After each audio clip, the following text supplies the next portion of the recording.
এই ধর, এই সাইডে কত এমনি কত ধর, দে পুরো সাইডে। তুই শঙ্খ হতে পারছিস না? এই দিকটা করো তো, না ওই দিকটা না, ওইখানটায় না, এটা বাজা বাজা শঙ্খ বাজা। এটা কি? দুজনে এ মা, এটা কেউ শঙ্খ বাজাতে পারছে না।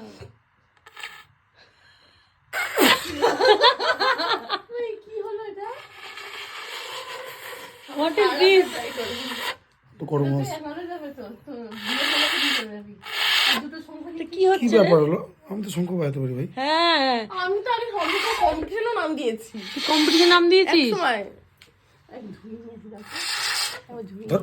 তারপর থেকে ধুয়ে নিয়ে এলে খুব দারুণ বাজাওয়া নাকি? আমি একসময় শঙ্খ কম্পিটিশনে নাম দিয়েছি, এখনো শঙ্খ বাজাতে পারি না। ছি ছি ছি। আমি লং টানা বাজাতে পারতাম। বন্ধ করো এটা নিঃশ্বাসটা। এটা ডাইনোসর ডাকছে।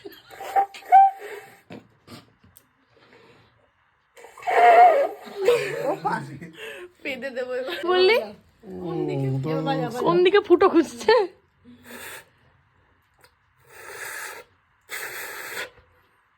আমাকে দেন, পারবো। মা, এটা কি আমার সানাই বাজছে নাকি? দিদি ভালো খেয়েছে, আনন্দ পাচ্ছে। হ্যাঁ, এখন বাজাতে পারছো বলে বিশাল ব্যাপার তোমার।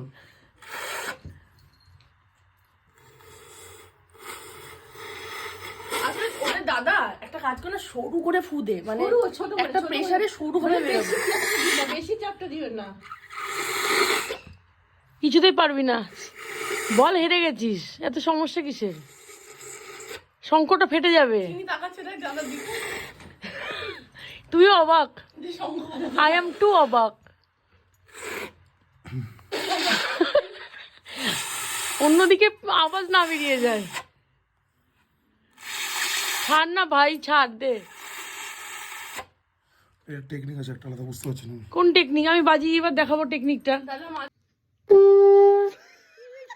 দাঁড়া তো একটু দাঁড়া, আমি তো দাঁড়া না। দেখছি কিভাবে বাজাচ্ছিস। এইটুকুনি পারছিস না? হালকা এই তো, হয়ে গেল, শিখিয়ে ছাড়লাম। এই তো। হালকা দে, হালকা দে। আমরা গোটা জিজানের শক্তি দিয়ে দিচ্ছিলাম। খুব হালকা করে হালকা মার। দেবো, গোটাটা দিবা না, ওর মধ্যেই ছাড়ো। জীবনও পারবি না। বড় আমি পেতে দেবো না।